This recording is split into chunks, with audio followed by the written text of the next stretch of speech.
RandomJosh, and I'm back again with another Random Monday video. So today we're going to be discussing some interview tips and techniques to get you through. So how to boss that killer interview that you've got coming up. So as many of you may know, I am like an apprentice at the moment, which means I do work. So I have been through the interview process, and I know that it can be quite daunting and quite scary, especially when it's your first time. Even when it's your 20th time, I'm sure it's still got that kind of fear factor to it, and that is normal. So that's why I'm here today to talk about some different tips and techniques to get you through this process in the smoothest way possible, and to make sure you get the best outcome possible for you. So my first tip really is, before you've even gone to the interview, done all of that, a good couple of weeks before you've got your interview, make sure you do your company research. So what I mean by company research is just looking into what the company stands for, what they do, making sure you understand some of the things, because they will often ask you in the interview questions that they obviously know the answers to, but they want to know if you know what the company stands for. They want to know if you know when the company was developed, what they do, what things like that. My interview did that, so they had a little questionnaire thing and was asking different questions based on the company. And honestly, at first I didn't do many, I did a little bit of research. I understood what the company did to some extent, because it did sound a bit gibberish when I first started. I was like, I don't know what this means, what the hell is telephony? But that kind of developed over time.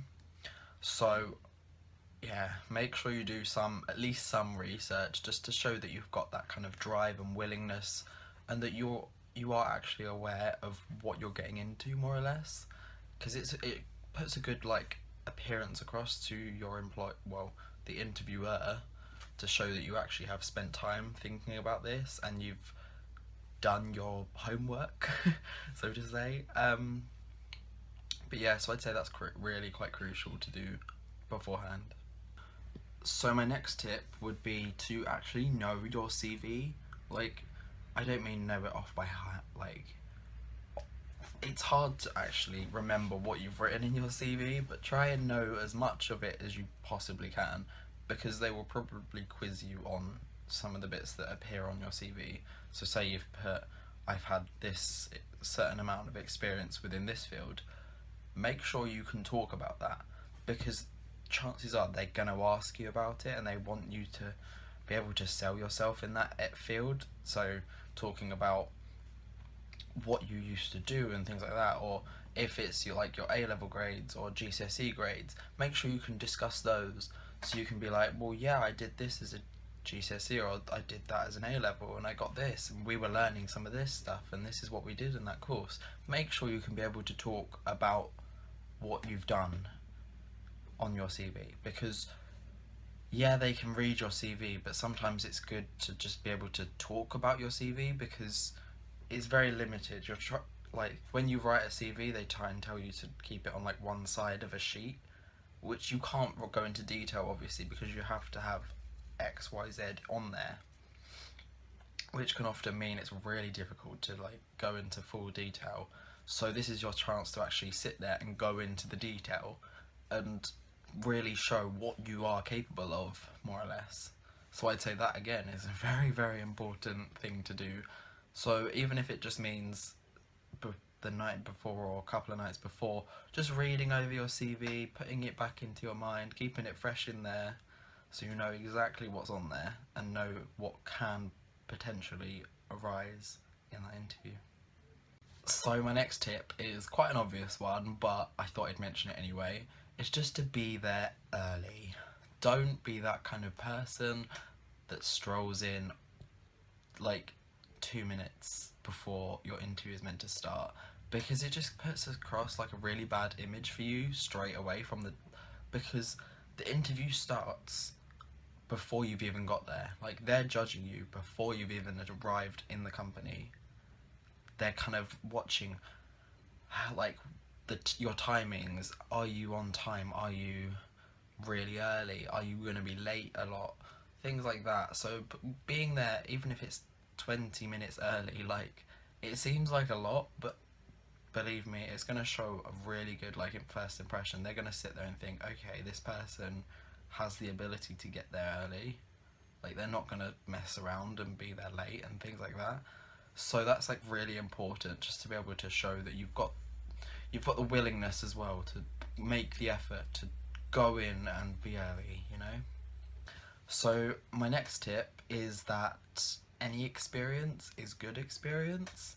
So when I'm talking about this, like, in interviews they can often ask about your past experiences.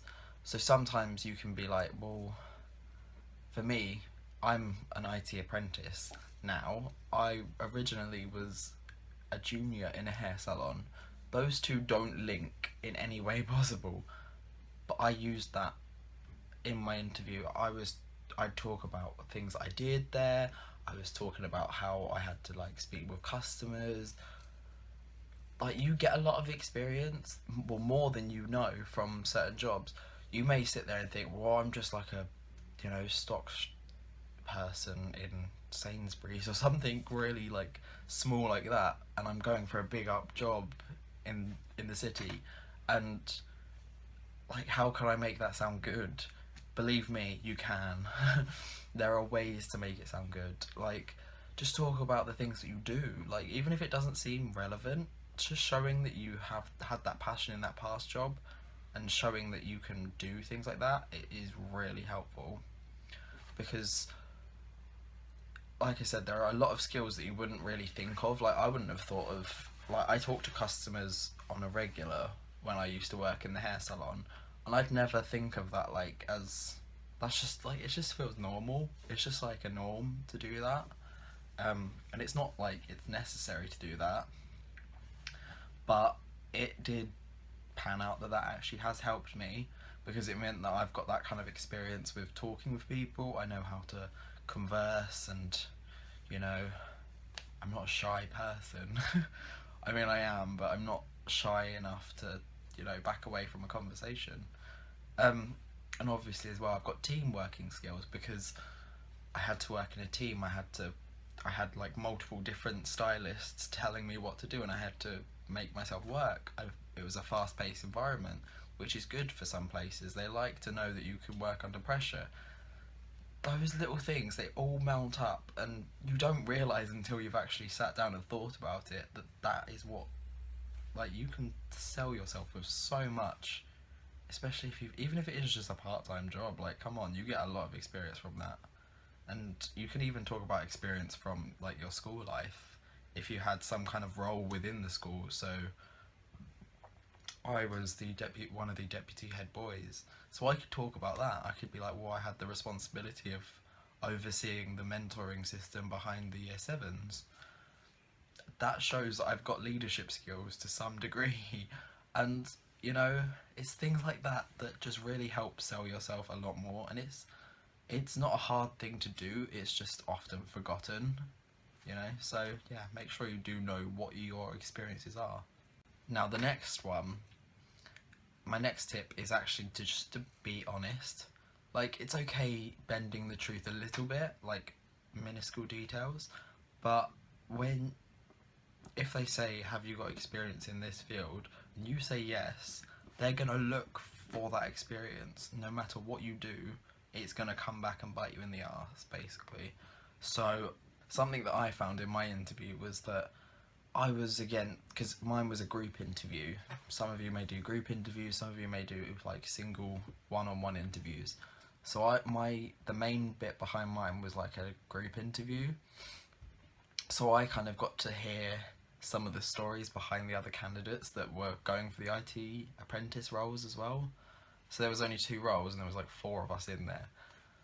And the other 3 people actually sounded like they had more experience than me, that they were like, oh yeah, I used to fix computers all the time, I do it, like, in my house. I don't know if that was true or if that was them being honest, but I turned around and I was like, well, I don't do much of that, but I have the willingness to learn, And I was honest. I wasn't gonna like lie and say that I do all of this magical stuff. I code every day and things like that, because it's not true. And I just wanted to show that I could do something. And at the end, I was the one that, well, I was one of the ones that got the job. So it just shows that sometimes being honest and showing that you, as long as you show that you've got willingness, like, they're gonna understand that. They'd rather have you be honest with them than you lying to their faces about having XYZ like the experience and being all cocky about your experience when you may not even have the experience. And they'll know as well, because you have a 3 or 6 month probation period, I think it is. So if you don't know what a probation period is, it's basically like the first chunk of your contract is called a probation period. So when you first start, you're kind of being monitored to some degree. Like, they'll give you feedback and they'll have meetings with you and talk to you about how your progress is going. And this is like a period where they can just drop you if you are not performing, and you can also just walk out basically to some degree. You'd have to let them know, but you don't have to give them the like really long amount of notice. And it's crucial to pass that to get in to, like, really benefit from the company. So if you've lied, say, in your interview and they've accepted you, they're gonna keep an eye out for that. And if you can't show and prove that, then the likelihood is that they're gonna say, see you later. So often it is good to just be honest with them and just say, look, I don't have this experience, but I am willing to like go on courses and learn and take time to do that. Obviously, if you are actually willing. If you're not willing to do that, then I don't know why you're there, to be quite frank with you. You shouldn't be going to an interview if you're really passionate about it and you want to get into that sector. So the next tip on my list actually goes kind of hand in hand with the one before, and it's just to be yourself. Like, don't put on a fake personality just to please them, because often you won't know what they're actually looking for. So with my one, we were discussing this recently, like what they look for in potential new people is that they have the ability to work with the other people that are in the company. So before, you wouldn't even know who worked in the company. So if I was going for like the IT apprentice role, I was like, okay, I need to be professional. I need to show that I can, be professional. But actually, when you're going in and working, it's the complete kind of opposite. I mean, it's not that it's not professional, it's just that it's a bit more relaxed, and they prefer you to actually be able to have conversations with your co-workers and get on with them, because if you've got two co-workers that kind of clash, then it causes issues within the company and all sorts of nightmares occur, and it's not helpful for anyone to have that happening. So they want to make sure that you're gonna like fit in more or less. So it's good to just be yourself, because then they can actually make a rational judgment. And if they don't feel like you're gonna fit in, then they don't feel like you're gonna fit in. That's not an issue with you, or that's not an issue with them. It's just how it is, and you just got to accept that more or less. Because I'd rather personally know that I'm not going to fit in somewhere and they tell me that, than to create a fake personality, try and fit in, and then it all goes kind of tits up and I'm stuck in a job where I hate it and things like that. I'd rather know from the get-go that I'm not going to fit in. And my final tip is just to be prepared for literally anything. Anything can happen on that interview. So, for example, with my interview, we had kind of these weird tests that kind of just test certain things, like how you think and if you are good at like reading instructions. So one of them was, you've got like a massive sheet of instructions and you have to read, like the first thing is read through everything, and then the last one was something like, now that you've read through them all, go back, do question 1 and turn the paper over and done.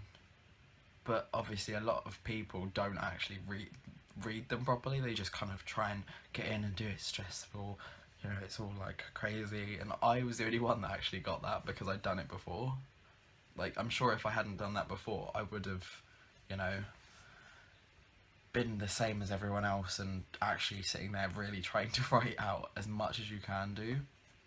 So yeah, that things like that can come up, and you've just got to be prepared. Like, you can't prepare for everything. It's hard to prepare for everything because you never know what's going to come, and they will shock you with some weird questions, believe me. When I was in my support role, we were like getting ready to hire new people, and they actually asked a few of us within the support area to come up with questions to ask them, and we were like trying to throw them off so much because it's things like that that shows what that person is like. So that's what they're trying to look for, is not just your experience and all of that lot. Yeah, that's good, but they want to know who you are. They want to know what you're like, and they might throw some really dodgy questions at you, and you've just got to be like, just answer it on the ball. You've just got to show that initiative and just go for it. Even if it sounds weird to you, like, just go for it, you know. Be prepared. As prepared as you can be. But anyway, you guys, I hope you enjoyed that video, and I hope this helps any of you if you are going through like an interview process, whether it's for a job or it's for like a university, I don't know, anything, any kind of interview that you're having that's coming up. Good luck with it, and just be yourself. Just do you, and just show that you've got the initiative, basically, and you'll get far. But like I said, thank you for watching, and I'll see y'all in the next video. Peace out, bitches.